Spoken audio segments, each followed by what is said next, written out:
I caught Pastor David going through my mail, installing cameras pointed at my windows, and spreading rumors about me to the congregation, all because his wife had smiled at me after church.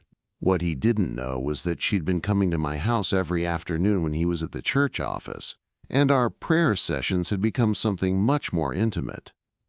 Hey, this is Storyline Universe, where we share real and realistic stories with unexpected twists. If you enjoy the video, make sure to subscribe and give it a like. It really helps our channel grow. Now, let's dive into the story. My name is Michael, and I'm 32 years old. I work as a freelance graphic designer, which means I work from home most days. 6 months ago, I moved to Millbrook, a small town in Tennessee where everyone knows everyone, and the biggest building is the Baptist church that sits right in the center of Main Street. I bought a modest 2-story house on Elm Street, and my next-door neighbor happened to be Pastor David Hartwell, the most respected man in town. David was in his mid-40s, tall and imposing with silver hair and a voice that could make sinners weep from the pulpit. He'd been leading Millbrook Baptist Church for 15 years, and everyone treated him like he walked on water. His wife, Grace, was 34, soft-spoken and beautiful, in a way that seemed almost ethereal. She had long blonde hair that she always wore in conservative styles, dressed modestly even by small-town standards, and had the kind of gentle smile that made you feel like you mattered. She volunteered at the church, organized charity drives, and seemed to be the perfect pastor's wife. At least, that's what I thought for the first month. The first sign something was wrong came on a Tuesday evening in early fall. I was working late in my home office when I heard shouting from next door. The walls between our houses were thin, and Pastor David's voice carried clearly through the night air. "You embarrassed me today," he was yelling. "Talking to Mrs. Henderson about her garden when you should have been helping with the church bulletin." Grace's response was too quiet to hear, but David's voice got louder. "Don't give me excuses. You know your place. And it's not chatting with every person who wants to waste your time." The argument went on for 20 minutes. I tried to focus on my work, but the verbal assault was relentless. David berated Grace for everything from how she'd arranged the flowers in the sanctuary to how long she'd taken at the grocery store.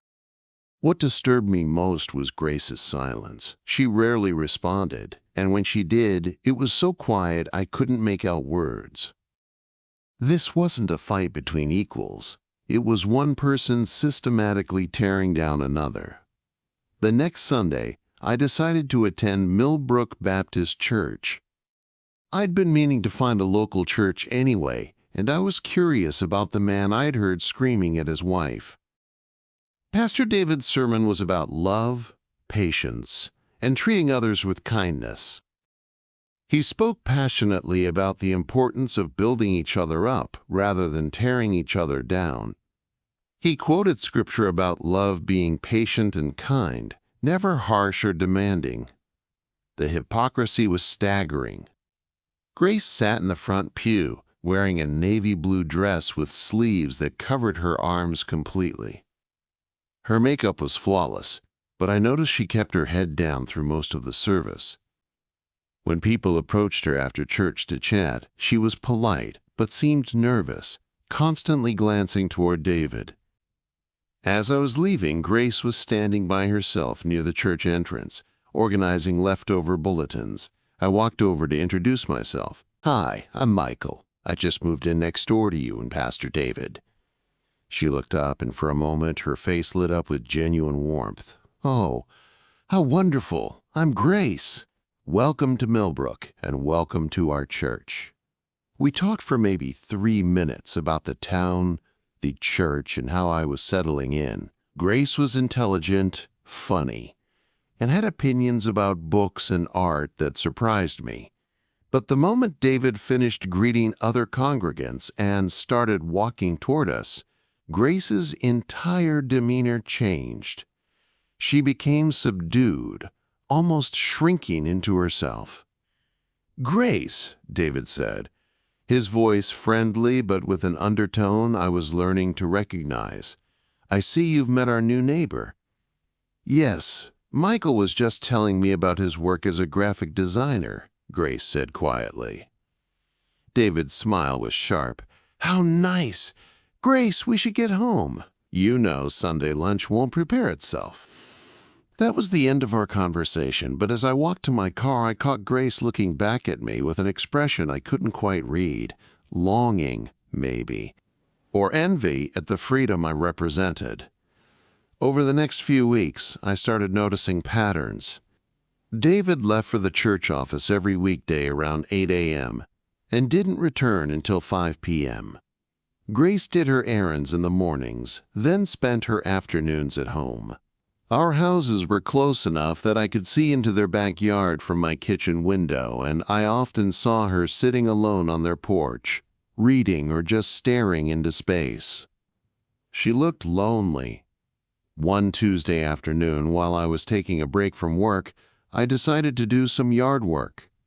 I was raking leaves when I heard Grace's voice over the fence. "Your garden looks lovely. I've been admiring your roses." I looked up to see her standing by the fence that separated our yards. She was wearing jeans and a simple sweater, more casual than I'd ever seen her. "Thank you. The previous owner planted them. I'm just trying not to kill them." I walked over to the fence. "How are you settling into fall?" "Oh, fine. Busy with church activities, you know." But there was something in her tone that suggested she wasn't fine at all. We chatted for a few minutes about gardening, the weather, and the town. Grace was easy to talk to, and I found myself enjoying her company. She had a dry sense of humor that I hadn't expected, and seemed genuinely interested in my perspective as an outsider to Millbrook.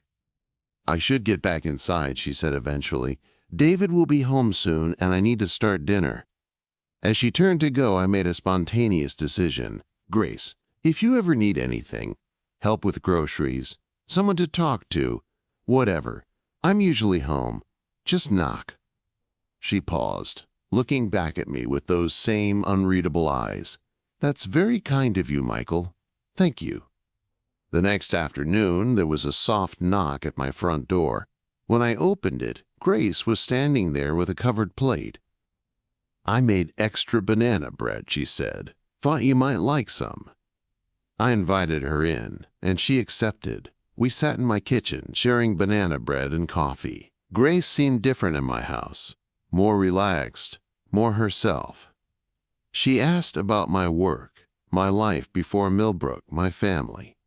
I told her about growing up in Atlanta, my freelance business, my recent divorce. "I'm sorry about your marriage," she said softly. "It was for the best. We wanted different things. What about you? How long have you and David been married?" 12 years. She was quiet for a moment. "We married young. I was 22, fresh out of college. David was already an established pastor, and I thought I knew what I was getting into." "But you didn't?" Grace looked down at her coffee cup. "I thought marriage to a man of God would be a partnership. A team working together to serve the community and build something meaningful. But it's not. David has very specific ideas about a wife's role.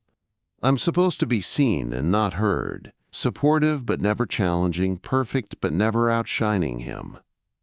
She laughed, but there was no humor in it. "I feel like I'm disappearing a little more each day." That afternoon visit became a routine. Every Tuesday and Thursday, when David was at the church office, Grace would knock on my door. Sometimes she brought baked goods. Sometimes she came to borrow a book. But really, we both knew she was coming for something deeper than conversation. Grace was brilliant. She'd majored in literature in college and had dreams of teaching or writing. Instead, she'd spent 12 years organizing church potlucks and smiling on command.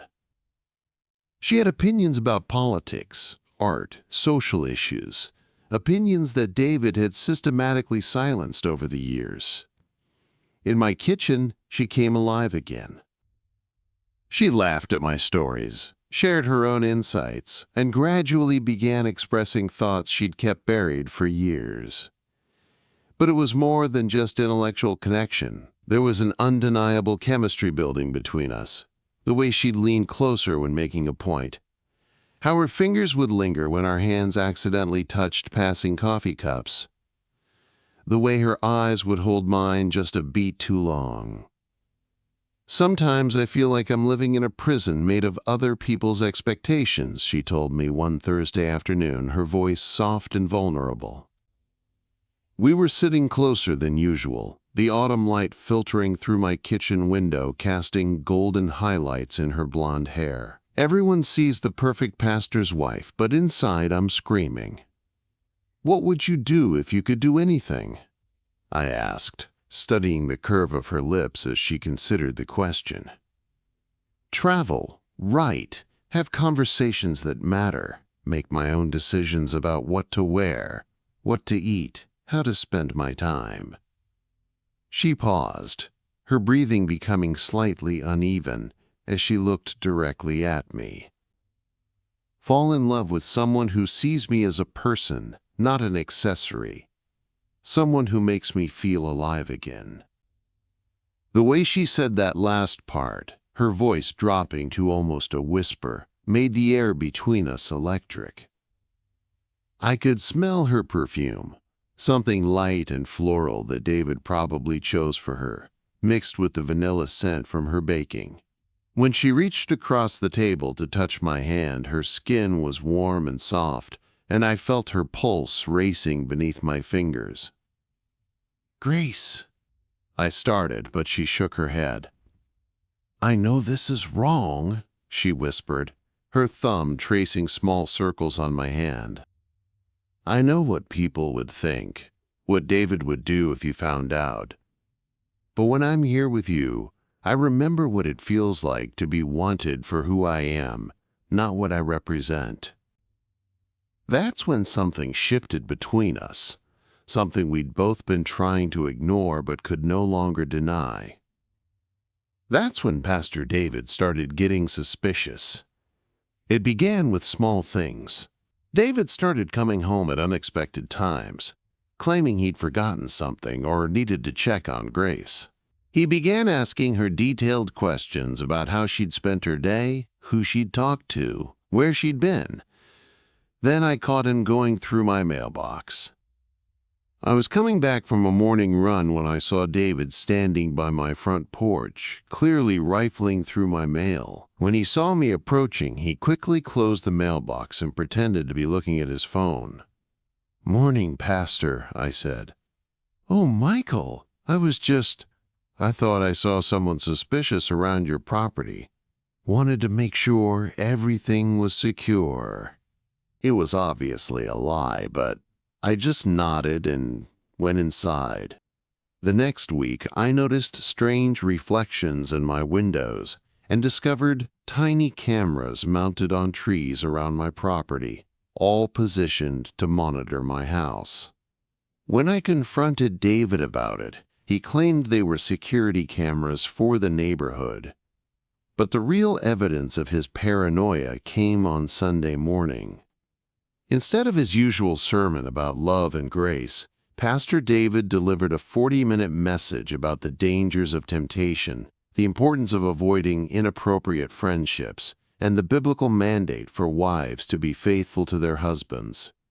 Throughout the sermon, he kept glancing at Grace, and I realized the entire congregation was getting a thinly veiled warning about his wife. After church, Mrs. Patterson, an elderly woman who'd lived in Millbrook her entire life, approached me in the parking lot. "Michael, dear, I hope you don't mind some friendly advice from an old woman." "Of course not." "Pastor David has been concerned about some of the newcomers to our community. He's mentioned that sometimes people with different values can be disruptive to our church family." I understood. David was systematically poisoning the congregation against me. preparing them to take his side if his suspicions about Grace and me ever became public. That Tuesday afternoon, Grace came to my door in tears, but there was something different about her, a desperation I hadn't seen before. She was wearing a simple sundress that hugged her curves in a way her usual conservative clothing never did, and her hair hung loose around her shoulders instead of pinned back in its typical severe style. "He knows," she said as soon as I let her in, but instead of stepping back, she moved closer to me, close enough that I could see the tears clinging to her lashes and feel the warmth radiating from her skin. "He knows I've been coming here." "How?" I asked, my voice rougher than intended as her proximity made my heart race. "He confronted me this morning. Said people had seen me walking to your house, that I was making a fool of myself and embarrassing him. He was so angry." Her voice broke, and instinctively I reached out to comfort her. When my hands touched her shoulders, she didn't pull away. Instead, she leaned into me, her body soft and trembling against mine. I could feel her heartbeat through the thin fabric of her dress, could smell the jasmine shampoo she used instead of the harsh soap David insisted on. "Grace," I whispered, my hands moving to frame her face, thumbs brushing away her tears. "Tell me he didn't hurt you." She closed her eyes at my touch, and for a moment she looked like she was drowning in the sensation of gentle hands instead of harsh ones. When she opened them again, the vulnerability there nearly undid me. "It's not what you think," she said, but her breath hitched as my thumb traced her cheekbone. He grabbed me. He was upset." But I noticed how she unconsciously rubbed her wrist, and when I gently took her hand to examine it, the finger-shaped bruises were clear against her pale skin. The sight of them made something dark and protective surge through me. "This isn't okay, Grace. You don't deserve this." She looked up at me then, her blue eyes swimming with tears and something else, something that made the air between us crackle with tension. "I don't know what to do. I can't keep living like this, but I can't leave either. This is a small town, Michael. David is respected here. If I try to leave, if I try to tell people what he's really like, who's going to believe me?" Standing there in my living room, her hand still in mine, her body close enough that I could count the freckles across her nose, I wanted nothing more than to promise her everything would be okay. To protect her from the man who was slowly destroying her spirit, to show her what it meant to be cherished instead of controlled. "What if you didn't have to choose between staying and leaving?" I asked, my voice low and intense. "What do you mean?" she whispered, and I could see her pulse fluttering at the base of her throat. "What if there was a third option? What if you could stay in Millbrook but not with him?" Grace looked at me with a mixture of hope and fear, her free hand coming up to rest against my chest, over my heart. The simple touch sent electricity through me, and I could see in her eyes that she felt it too. "That's impossible," she breathed. "The scandal alone would destroy both of us." "Maybe," I said, covering her hand with mine, feeling the warmth of her palm against my heartbeat. "Or maybe it's time people learn the truth about their perfect pastor." For a moment we just stood there, the tension between us thick and undeniable. Grace's breathing had become shallow, and I could see the internal battle playing out across her features. The pull between the safety of the familiar and the dangerous allure of something real. "Michael," she whispered, my name sounding like a prayer on her lips. "I haven't felt anything like this in so long. David, he doesn't touch me anymore, not gently, not like I matter." The confession hung between us, raw and vulnerable, and I felt something shift definitively in the space we shared. Over the next 2 weeks we began planning. I helped Grace open a bank account in her own name, something David had never allowed her to do. I researched domestic abuse resources and legal options. Most importantly, I started documenting evidence. I recorded the shouting matches that came through our shared wall. I photographed the cameras David had installed around my property. I kept a detailed log of his harassment and intimidation tactics. Grace began keeping her own journal, documenting years of emotional abuse, financial control, and social isolation. She wrote about the times David had physically grabbed her, the way he monitored her every move, the systematic destruction of her self-worth. The plan was simple. Grace would file for divorce and request a restraining order, and I would serve as a witness to David's behavior. We knew it would be messy, but we believed the truth would eventually come out. What we didn't expect was how quickly everything would explode. On a Thursday evening in late November, David came home early and caught Grace returning from my house. Instead of confronting her privately, he followed her into their backyard and began screaming at her where the whole neighborhood could hear. "You whore!" he shouted. "I give you everything. A home, a position in the community, respect. And this is how you repay me? By sneaking around with that godless man next door?" Grace tried to defend herself, but David was beyond reason. "You think I don't know what you've been doing? You think I'm blind? I've been watching, Grace. I've been watching everything." That's when I made the decision to intervene. I walked into their backyard. "That's enough, David."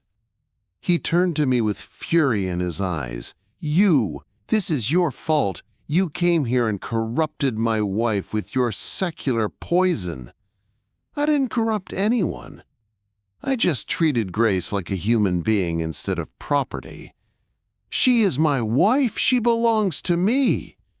"No one belongs to anyone else, David." That's the problem with your entire worldview. The argument escalated quickly. David accused me of destroying his marriage, of turning his wife against him, of being a predator who targeted vulnerable women. I accused him of being an abuser who hid behind his position in the church to control and intimidate his wife. The entire neighborhood came out to watch. Mrs. Patterson, the Johnsons from across the street, the Miller family. Everyone heard David's mask finally slip. They heard him call Grace degrading names, threaten to make her pay for her betrayal, and reveal the controlling, violent man he really was. When David finally stormed back into the house, slamming the door behind him, Grace was left standing in the yard, shaking and crying. Mrs. Patterson, who had been David's biggest supporter in the church, walked over and put her arm around Grace. "Honey," she said softly, "how long has he been treating you like this?" That question opened the floodgates. Over the next hour, as neighbors gathered around, Grace told the truth about her marriage. She described years of emotional abuse, financial control, and social isolation. She showed them the bruises on her wrists, the fear in her eyes, the way she'd learned to make herself smaller and smaller to avoid David's wrath. By the next morning, the story had spread through Millbrook like wildfire. The congregation was divided, some defending David, others horrified by what they'd learned about their pastor. The church board called an emergency meeting. Grace filed for divorce and got her restraining order. David was suspended from his position pending an investigation by the church hierarchy. Within a month, he had been formally removed as pastor and had left town entirely. Grace moved into a small apartment downtown and started working at the local library. For the first time in 12 years, she was making her own decisions about her life. As for Grace and me, we took things slowly. We'd been through enough drama to last a lifetime, and Grace needed time to figure out who she was outside of her marriage to David. But 6 months later, when Grace was finally ready for a new relationship, I was there. We'd built something real during those afternoons in my kitchen, a friendship based on mutual respect, honest conversation, and genuine care for each other's well-being. A year after the explosion in their backyard, Grace and I got married in a small ceremony at the courthouse. Mrs. Patterson was our witness, and half the town came to the reception we held in the community center. Grace never went back to being a pastor's wife, but she did start writing again. Her first published essay was about finding your voice after years of silence, and it was picked up by a national magazine. Sometimes people ask if I regret getting involved, if I think the drama and scandal were worth it.